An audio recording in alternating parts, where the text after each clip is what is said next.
Agendanya untuk kembali menjaga nilai-nilai reformasi yang sudah diperjuangkan bersama-sama, yaitu menguatkan demokrasi, salah satunya menolak nepotisme, khususnya menjelang pilkada 2024 ini ya. Kita harus bertegas kembali untuk menyatakan kita sebagai aktivis 98 itu menolak dengan tegas segala bentuk praktek nepotisme. Apalagi nepotisme yang dipopulerkan oleh Presiden Jokowi. Itu menurut saya nepotisme barbar ya. Nepotisme yang nggak ada lagi ukurannya. Saya kira nggak ada lagi penjelasnya, itu bukan lagi demokrasi, tapi betul-betul sudah mengangkangi semangat berdemokrasi hanya karena satu argumen. Argumennya yang penting dipilih rakyat. Jadi menurut saya kita sedang mengalami satu situasi yang menjurus kepada nepotisme barbar, dan oleh karena itu kita harus lawan dengan segala cara. Pemaparan Bapak tadi cukup keras ya, ini di masyarakat sendiri apakah sudah resah atau seperti apa Pak?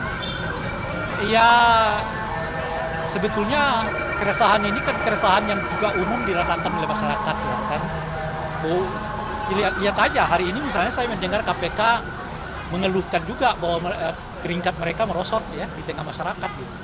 Artinya sebetulnya diam-diam semua orang merekam peristiwa yang terjadi, bahwa masyarakat juga merasakan bahwa semua hal yang menjadi ikon dari demokrasi kita itu sedang merosot gitu, dan itu dirasakan sendiri oleh mereka yang berada di dalamnya seperti KPK ya, dan MK juga mungkin gitu, yang cuma membuat ya situasi ini mungkin sedikit agak tertahan karena bansos terus-menerus masih dijalankan oleh Presiden. Kalau sekiranya situasinya agak berbeda, boleh jadi keluhan ini akan luas di tengah masyarakat, di tengah situasi yang juga kelihatan makin berat ya. Nanti Pak Baisal lah yang bisa dijelaskan dan Pak Antoni soal apalagi situasi ekonomi gitu. Agendanya untuk kembali menjaga nilai-nilai reformasi yang sudah diperjuangkan bersama-sama, yaitu menguatkan demokrasi, salah satunya menolak nepotisme, khususnya menjelang pilkada 2024 ini ya. Kita harus bertegas kembali untuk menyatakan kita sebagai aktivis 98 itu menolak dengan tegas segala bentuk praktek nepotisme.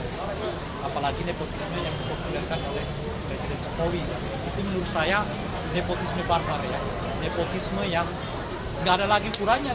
Saya kira nggak ada lagi penjelasnya, itu bukan lagi demokrasi, tapi betul-betul sudah mengangkangi semangat berdemokrasi hanya karena satu argumen. Argumennya yang penting dipilih rakyat. Jadi menurut saya kita sedang mengalami satu situasi yang menjurus kepada nepotisme barbar, dan oleh karena itu kita harus lawan dengan segala cara. Pemaparan Bapak tadi cukup keras ya, ini di masyarakat sendiri apakah sudah resah atau seperti apa Pak?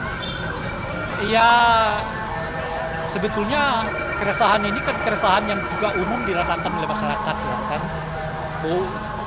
Lihat aja hari ini misalnya saya mendengar KPK mengeluhkan juga bahwa peringkat mereka merosot ya di tengah masyarakat gitu. Artinya sebetulnya diam-diam semua orang merekam peristiwa yang terjadi, bahwa masyarakat juga merasakan bahwa semua hal yang menjadi ikon dari demokrasi kita itu sedang merosot gitu, dan itu dirasakan sendiri oleh mereka yang berada di dalamnya seperti KPK ya, dan MK juga mungkin gitu, yang cuma membuat ya situasi ini mungkin sedikit agak tertahan karena bansos terus-menerus masih dijalankan oleh Presiden. Kalau sekiranya situasinya agak berbeda, boleh jadi keluhan ini akan luas di tengah masyarakat, di tengah situasi yang juga kelihatan makin berat ya. Nanti Pak Baisal lah yang bisa dijelaskan dan Pak Antoni soal apalagi situasi ekonomi gitu. Agendanya untuk kembali menjaga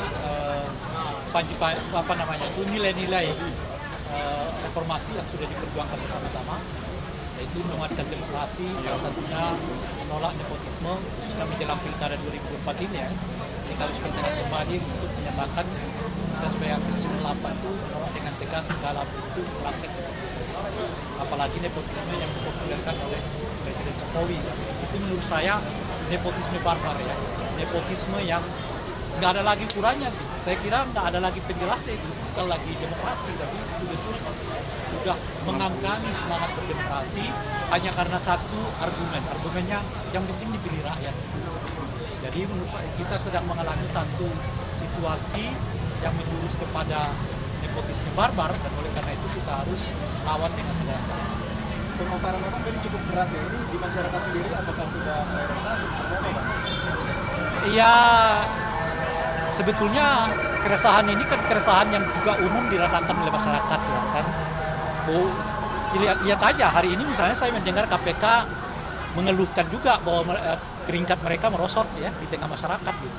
Artinya sebetulnya diam-diam semua orang merekam peristiwa yang terjadi, bahwa masyarakat juga merasakan bahwa semua hal yang menjadi ikon dari demokrasi kita itu sedang merosot gitu, dan itu dirasakan sendiri oleh mereka yang berada di dalamnya seperti KPK ya, dan MK juga mungkin gitu, yang cuma membuat ya situasi ini mungkin sedikit agak tertahan karena bansos terus-menerus masih dijalankan oleh presiden. Kalau sekiranya situasinya agak berbeda, boleh jadi keluhan ini akan meluas di tengah masyarakat, di tengah situasi yang juga kelihatan makin berat ya. Nanti Pak Baisal lah yang bisa dijelaskan dan Pak Antoni soal apalagi situasi ekonomi gitu. Agendanya untuk kembali menjaga nilai-nilai reformasi yang sudah diperjuangkan bersama-sama, yaitu menguatkan demokrasi, salah satunya menolak nepotisme, khususnya menjelang pilkada 2024 ini ya. Jadi harus bertegas kembali untuk menyatakan kita sebagai Komisi 8 itu menolak dengan tegas segala bentuk praktek nepotisme. Apalagi nepotisme yang dipopulerkan oleh Presiden Jokowi. Itu menurut saya nepotisme barbar ya, nepotisme yang nggak ada lagi ukurannya. Saya kira nggak ada lagi penjelasnya, itu bukan lagi demokrasi, tapi betul-betul sudah mengangkangi semangat berdemokrasi hanya karena satu argumennya yang penting dipilih rakyat. Jadi menurut saya kita sedang mengalami satu situasi yang menjurus kepada nepotisme barbar, dan oleh karena itu kita harus lawan dengan segala cara. Pemaparan Bapak tadi cukup keras ya, ini di masyarakat sendiri apakah sudah resah atau seperti apa Pak? Iya, sebetulnya keresahan ini kan keresahan yang juga umum dirasakan oleh masyarakat ya kan. Oh, lihat aja hari ini misalnya saya mendengar KPK mengeluhkan juga bahwa peringkat mereka merosot ya di tengah masyarakat gitu.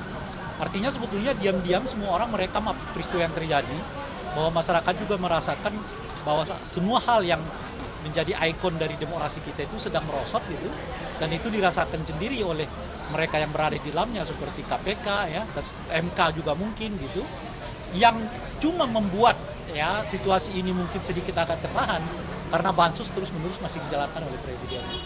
Kalau sekiranya situasinya agak berbeda, boleh jadi keluhan ini akan meluas di tengah masyarakat, di tengah situasi yang juga kelihatan makin berat ya. Nanti Pak Baisal lah yang bisa dijelaskan dan Pak Antoni soal apalagi situasi ekonomi gitu.